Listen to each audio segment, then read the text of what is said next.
नमस्कार, स्वागत है आपका हमारे खास प्रोग्राम में। मैं हूं आपके साथ कुसुम रावत। दुनिया ड्रैगन से किलर वायरस का हिसाब मांग रही है, लेकिन ड्रैगन आस्तीनों को ऊपर चढ़ाकर जंग के लिए तैयार है। वो जहां जैसे बन पड़ रहा है वैसे ही अपनी धौंस दिखा रहा है, ताकि दुनिया किलर वायरस का उससे हिसाब न मांगे, उस पर जांच का दबाव न बना पाए। वो अमेरिका और ऑस्ट्रेलिया को आर्थिक और व्यापारिक ताकत की धौंस दिखा रहा है, तो भारत को फिर से सीमा पर विवाद पर उलझा रहा है। और अब तो चीनी राष्ट्रपति ने अपनी सेना को युद्ध के लिए तैयार रहने के भी आदेश जारी कर दिए हैं, जिसके बाद भारत भी चौकन्ना हो गया है। और इसके बाद जहां दिल्ली में बैठकों का दौर लगातार तेज हो गया है, तो वहीं सीमा पर भारत ने किलेबंदी करनी भी शुरू कर दी है, जिसे देखकर ड्रैगन को भी ये एहसास हो चला है कि ये 1962 का नहीं बल्कि 2020 का भारत है। एक और जहां पूरी दुनिया चीन की बांटी हुई बीमारी कोरोना से जंग लड़ रही है, तो ऐसे वक्त में खुद चीनी अपने सैनिकों को युद्ध के लिए तैयार रहने के लिए कह रहा है। चीन के राष्ट्रपति शी जिनपिंग ने अपने सैनिकों को किसी भी चुनौती से निपटने के लिए तैयार रहने के निर्देश जारी किए हैं। चीन का यह बयान उस वक्त सामने आया है जब भारत चीन सीमा पर दोनों देशों के सैनिक आमने सामने हैं।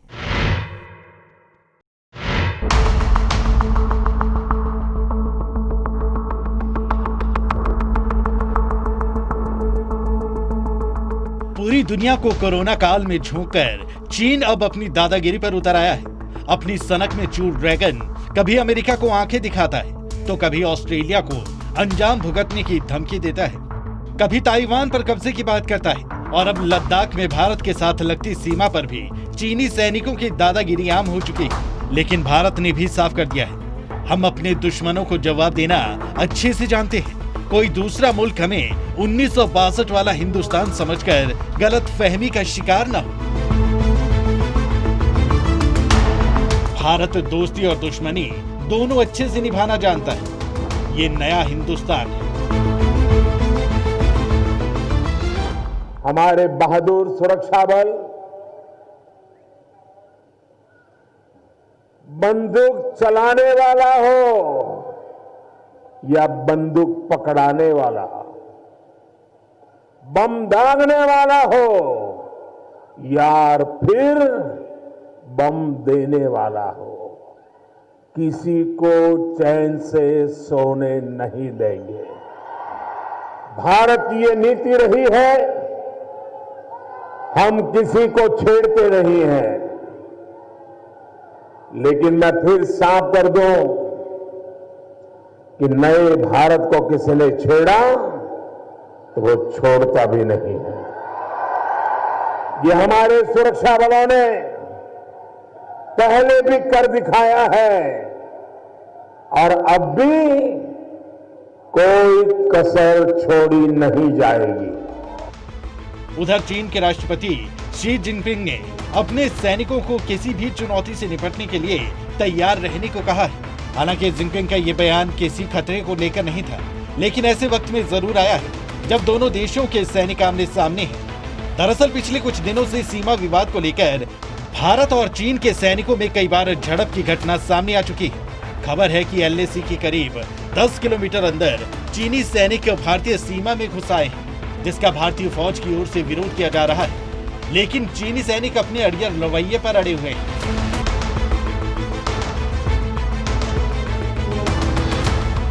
मामले की गंभीरता को देखते हुए हाल ही में खुद थल सेना अध्यक्ष मुकुंद नरवणे ने LAC का दौरा कर हालात का जायजा लिया था।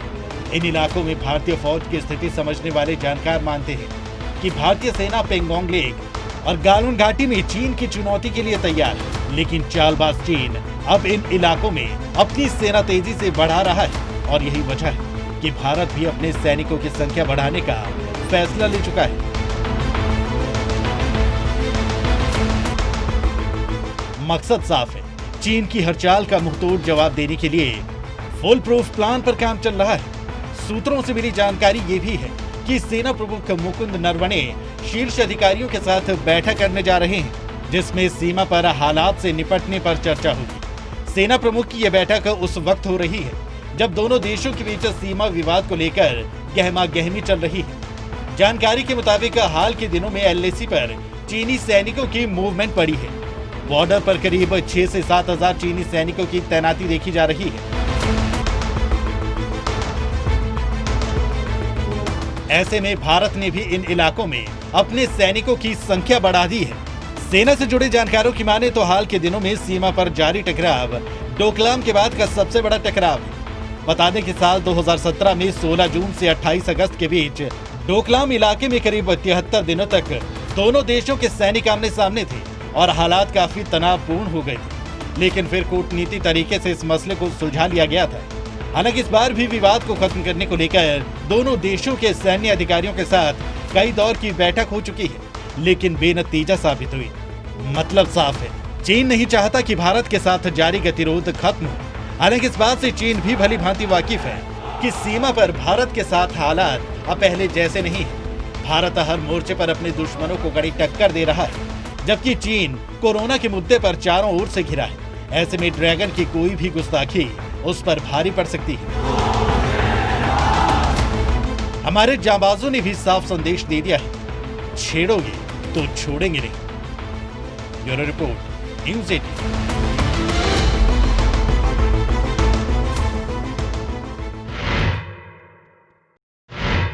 चीन के साथ लद्दाख में बढ़ते गतिरोध को देखते हुए दिल्ली में भी गतिविधियां तेज हो गई हैं।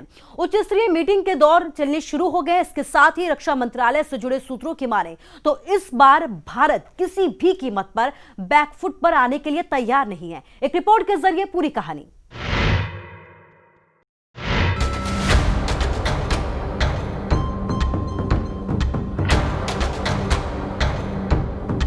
चीन की चाल से भारत अब अच्छी तरह से वाकिफ है।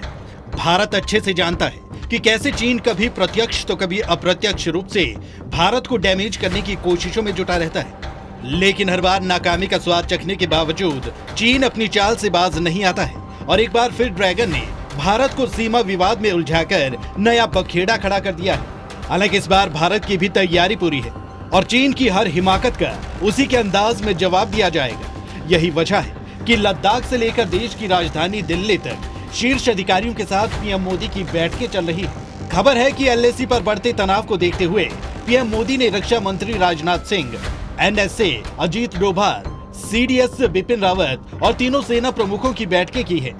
हालांकि मीटिंग में किस बात पर सहमति बनी ये खुलकर सामने तो नहीं आया है, लेकिन सूत्रों से जो जानकारी मिल रही है उसके मुताबिक अधिकारियों ने पीएम मोदी और रक्षा मंत्री राजनाथ सिंह को चीन की हरकतों पर भारतीय सेना की जवाबी कार्रवाई की जानकारी दी है।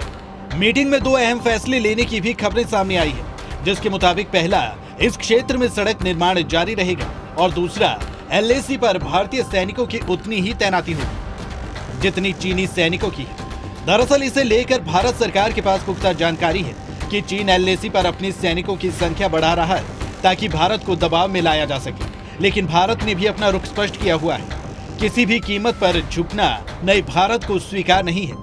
यही वजह है कि चीन की हर हिमाकत पर दिल्ली अपनी नजर बनाए हुए है और जवाबी कार्रवाई के लिए फुल प्रूफ प्लान पर बैठकें हो रही हैं।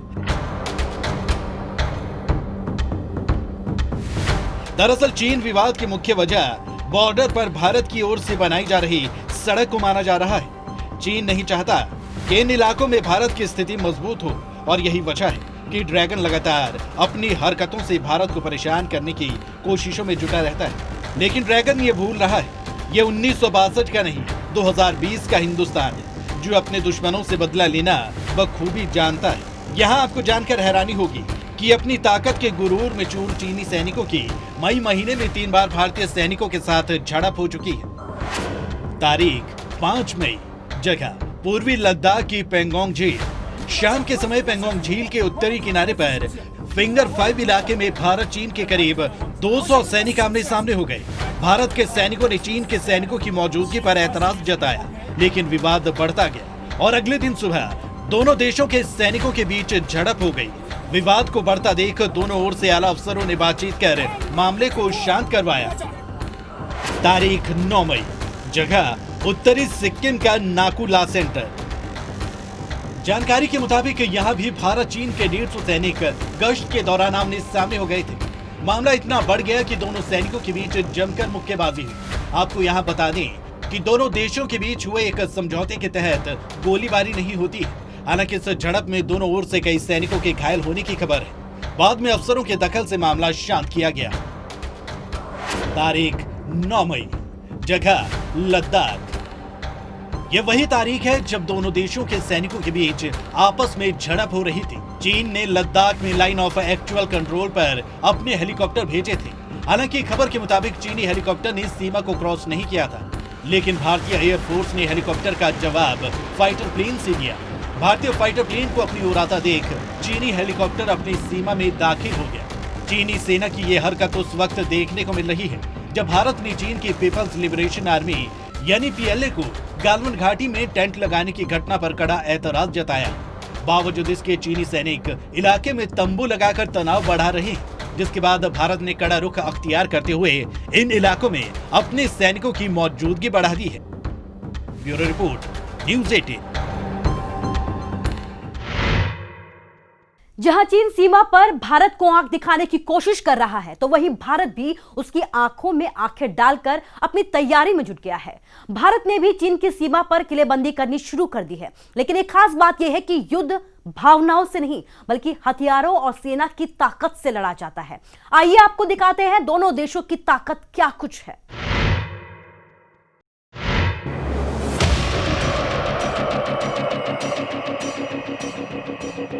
युद्ध में अक्सर हौसला ही जीत और हार तय करता है, लेकिन यह हौसला सेना की ताकत और हथियारों के दम पर ही आता है। इसलिए युद्ध की बातें करने से पहले अपनी और दुश्मन की ताकत का एहसास होना जरूरी है। आइए आपको दोनों देशों की ताकत दिखाते हैं। सबसे पहले रक्षा बजट से शुरुआत करते हैं। चीन का रक्षा बजट 2020 में 179 अरब डॉलर के स्तर पर पहुंच चुका है, जबकि भारत का रक्षा बजट केवल 70 अरब डॉलर का है। लेकिन इसके बावजूद भी ड्रैगन ये अच्छी तरह से जानता है कि ये वो भारत नहीं है जिसको चीन ने 1962 के युद्ध में बुरी तरह से हरा दिया था। आज का भारत इतना शक्तिशाली हो चुका है कि उसे करारा जवाब दे सकता है। सर्वत्र इज्जत।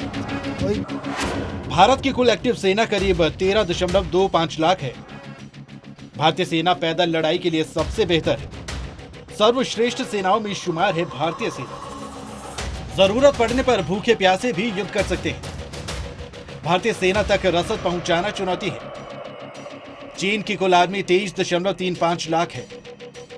चीन ने पूरे हिमालय में सेना लगा रखी है। चीनी पशु पक्षी सांप बिच्छू खा सकते हैं।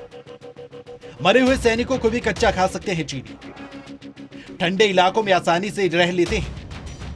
चीनी सेना के पास मंगोल सैनिक हैं। दुनिया के सबसे क्रूर और खूंखार सैनिक हैं मंगोल।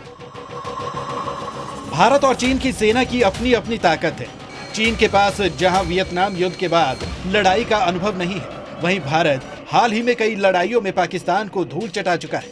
लेकिन फिर भी भारत के सामने कई चुनौतियां होंगी। चीन के साथ की लड़ाई मैदान की लड़ाई नहीं होगी, ये पहाड़ों की लड़ाई होगी। और पहाड़ों की लड़ाई में तोप और गोलों की जगह पैदल सेना का ज्यादा महत्व होता है।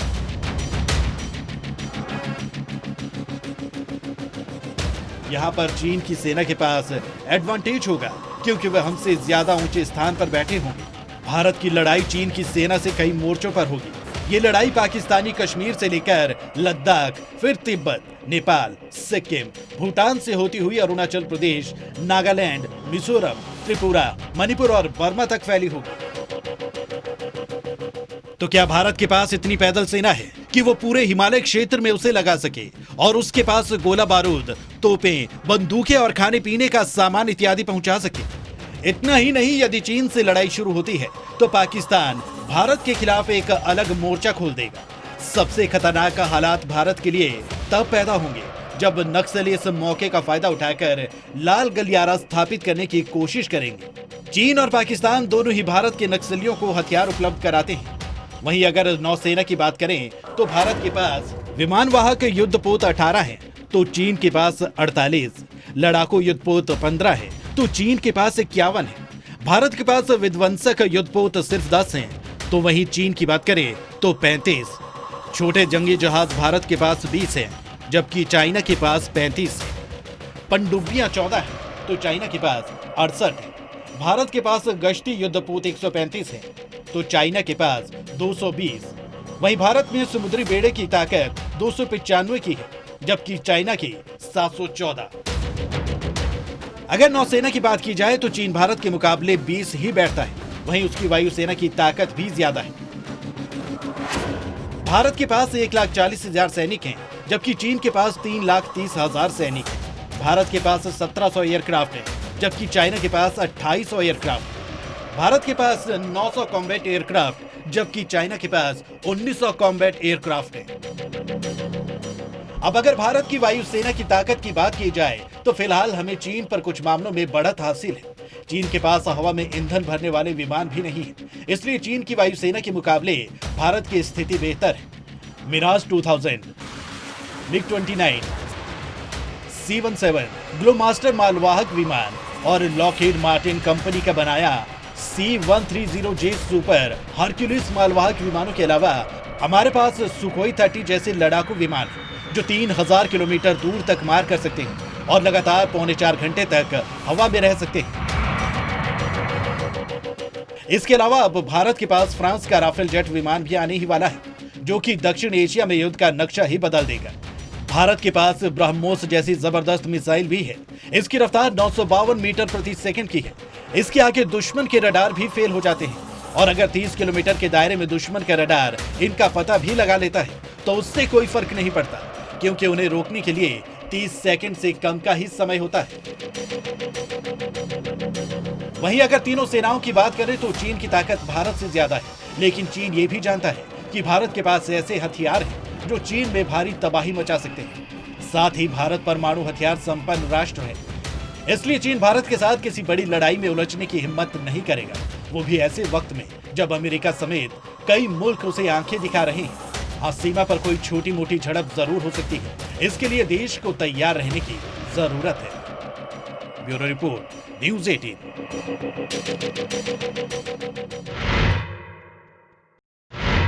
ऐसा ही कुछ 1962 में भी हुआ था। उस वक्त भी हालात कमोबेश आज जैसे ही थे। सीमा पर जो क्षेत्र तब विवादास्पद थे वो आज भी वैसे ही हैं। तब भी कुछ सैन्य विशेषज्ञों की तरफ से चीन से संभावित खतरों को देखते हुए चेतावनी लगातार जारी की जा रही थी, जिन्हें तब भी नजरअंदाज किया जा रहा था और वार्ताओं का दौर तब भी लगातार जारी था।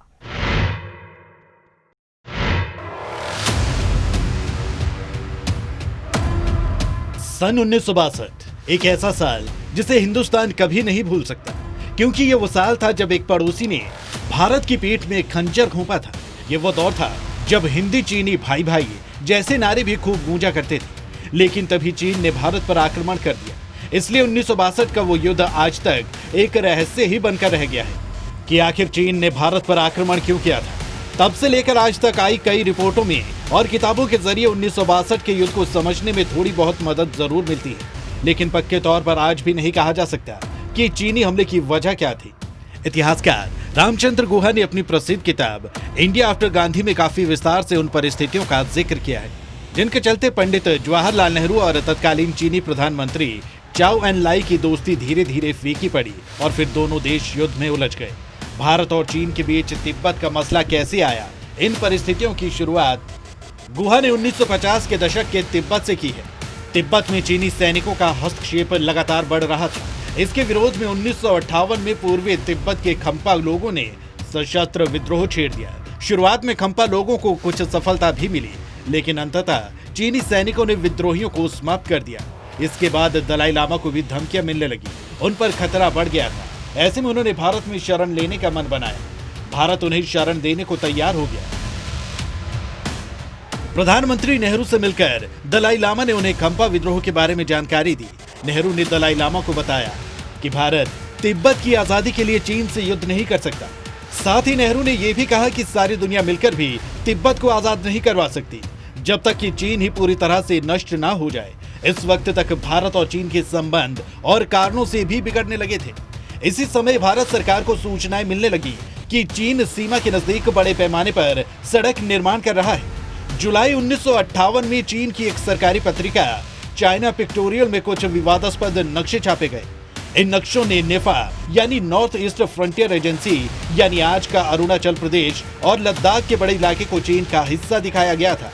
दिसंबर 1958 में जवाहरलाल नेहरू ने चीनी प्रधानमंत्री को इस संबंध में एक पत्र लिखा और विरोध दर्ज कराया क्योंकि 1956 में जब दोनों की मुलाकात हुई थी तो चीनी प्रधानमंत्री ने मैकमोहन लाइन को स्वीकारते हुए मान्यता देने की बात कही थी। तब दोनों इस बात पर भी सहमत थे कि भारत और चीन के बीच कोई भी बड़ा सीमा विवाद नहीं है। लेकिन 2 साल में चीन का रुख बदल गया। चाओ इन लाइन ने कहा कि मैकमोहन लाइन ब्रितानी हुकूमत की विरासत है जिसे चीन कभी भी मान्यता नहीं दे सकता। इसी बीच दलाई लामा भारत आ गए। यहाँ से भारत और चीन के रिश्ते और भी ज्यादा बिगड़ने लगे। भारत चीन संबंध जिस तेजी से इस सीमा पर बिगड़ रहे थे, लगभग उसी गति से भारतीय जनता में भी चीन के खिलाफ माहौल बन रहा था। विपक्षी पार्टियों के दबाव में भारत सरकार ने सितंबर 1959 को एक श्वेत पत्र जारी किया। इसमें पिछले 5 वर्षों में चीन से हुए पत्राचार का पूरा ब्यौरा था। इस श्वेत पत्र के सार्वजनिक होने से भारतीय जनता को चीन द्वारा सीमा पर की जा रही गतिविधियों की पूरी जानकारी मिल गई। अगर ये श्वेत पत्र जारी नहीं हुआ होता तो भारत चीन सीमा विवाद को राजनीतिक या कूटनीतिक स्तर पर भी सुलझाया जा सकता था। लेकिन इनके सार्वजनिक होने के बाद जनता में चीन के प्रति आक्रोश था और तब राजनीतिक का हल ढूंढना चीन के सामने घुटने टेकने जैसा हो गया था। उस दौर में वीके कृष्णा मेनन केंद्रीय रक्षा मंत्री थे। वे प्रधानमंत्री के काफी करीबी माने जाते थे, लेकिन तत्कालीन सेनाध्यक्ष जनरल के.एस. थिमैया से उनके संबंध अच्छे नहीं थे।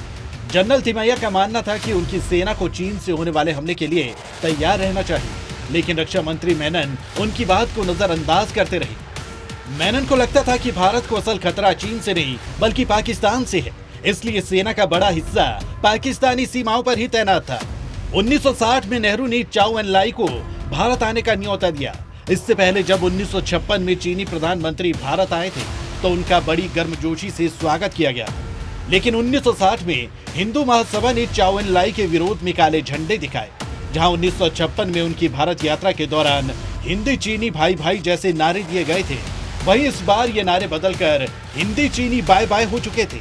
सीमा पर विवाद बना हुआ था। दोनों देश इस यात्रा और बातचीत के बाद किसी सहमति तक नहीं पहुंच पाए और 1962 के मई जून में अचानक सीमा पर गोलीबारी की घटनाएं बढ़ गई।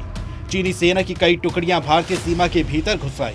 भारतीय सेना के पास इनका मुकाबला करने के लिए ना तो पर्याप्त हथियार थे और ना ही सैनिक। भारत अब अमेरिकी मदद लेने की दिशा में बढ़ने लगा, लेकिन 22 नवंबर को अचानक ही चीन ने युद्ध विराम की घोषणा कर दी। इस युद्ध का अंत भी इसकी शुरुआत की ही तरह एक रहस्य था। नेफम में चीन ने अपने सैनिकों को मैकमोहन लाइन से पीछे कर लिया और लद्दाख क्षेत्र में भी वो उस स्थिति में वापस लौट गए जो युद्ध से पहले थी। चीन ने अचानक ही अपने सैनिकों को वापस बुलाकर युद्ध विराम की घोषणा क्यों की? इस सवाल के जवाब में भी सिर्फ कयास ही लगाए जाते रहे। अमेरिका और ब्रिटेन का भारत को समर्थन करना और हथियार भेजना भी एक कारण माना जाता है जिसने चीन को युद्ध विराम पर मजबूर कर दिया था। वहीं एक तर्क ये भी दिया जाता रहा है कि सर्दियों में वो सारा इलाका बर्फ से ढक जाता है। ऐसे में चीन ज्यादा समय तक अपने सैनिकों को मदद नहीं पहुंचा सकता था, इसलिए उसके पास लौट जाने का ही विकल्प बचा था। ऐसे में सवाल ये है कि अगर चीन 1962 में आगे बढ़कर वापस लौट सकता है तो आज के हिंदुस्तान के सामने वो हमला करने की हिम्मत कैसे जुटा सकता है? लेकिन फिर भी भारत को ड्रैगन की शातिराना गतिविधियों को हल्के में लेने की गलती नहीं करनी चाहिए, क्योंकि जो पीठ में छुरा घोंप सकता है उस पर किसी भी तरह का भरोसा करना खतरनाक साबित हो सकता है। Bureau report, news 18। और फिलहाल के लिए इस खास पेशकश में बस इतना ही। नमस्कार।